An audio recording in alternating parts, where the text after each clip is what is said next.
year 1984. And I'm at the Orange County Fish Fry. All right, so that's me. Okay, look how skinny I was. That's ridiculous. I look like I'm in a sandwich. But so I'm about 16 years old here.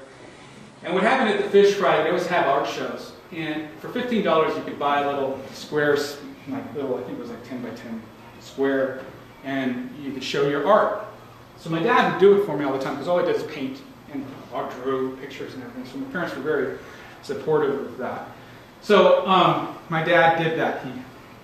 He let me show my artwork. So this is one of the paintings that I showed that day. So, excuse me, I'm sitting there and I'm showing my paintings, and the guy next to me, his booth, he's sharing all of his artwork, and his artwork happened to be like lamps and hats and chairs that he designed with beer cans. And it was like just Budweiser beer cans, everything was Budweiser, it was like a little Budweiser thing there. And on the far end, there was of that same aisle there was a POW booth, right? With some POW, some Vietnam veterans there. And they were scary looking guys.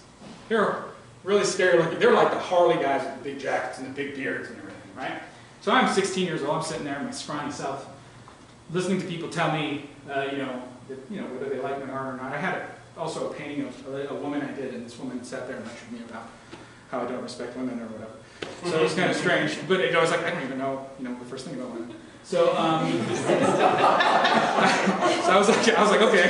So she's just lecturing me. But so I did this painting, and the painting actually was of an Indian riding a horse through the desert, right?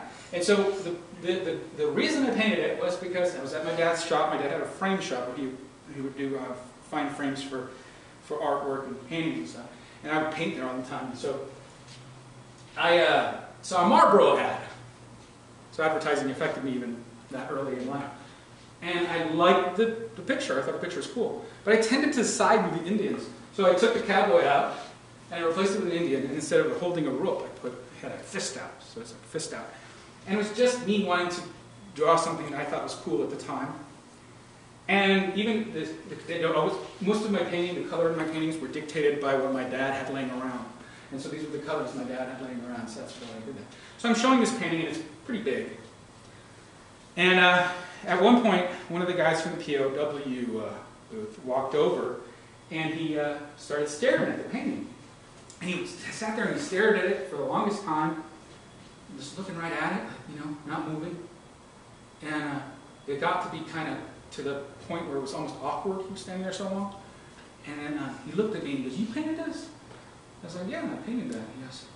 He goes, when I was 20 years old, I went to Vietnam, and my company, we're all green, we're just new young guys, and we showed up, and we met up with a company there that is seasoned, that had been there a long time. And one of the guys in the company took me under his wing and started teaching me the ropes, and he started teaching me how to survive in the jungle. And he was Native American. He taught me about his culture. He taught me about what it meant to be a man, and what it meant, to be brave and to go forward. He taught me lessons that I took on in life, beyond the war. He died in the jungle. And the things he taught me saved my life in the jungle. I haven't thought about it until this moment, since I left Vietnam. Thank you. Right? And he left. And I painted this painting because I just wanted to paint it. I just thought something cool, right? I just painted it. And a 16-year-old kid moved a grown man who'd been through hell and back to tears with something that I made. That taught me that you have no idea what the process where it will lead you. You need to go through the process and not judge what the outcome is going to be. It's the act of going through it that's important.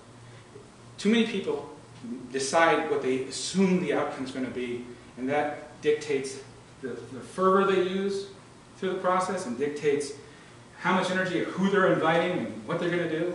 They have an idea. I learned really early on that it's about the work. If you do the work, things will happen. Right? That's awesome. I'm almost to tears because that's really beautiful. Yeah, well, I think he didn't buy the painting.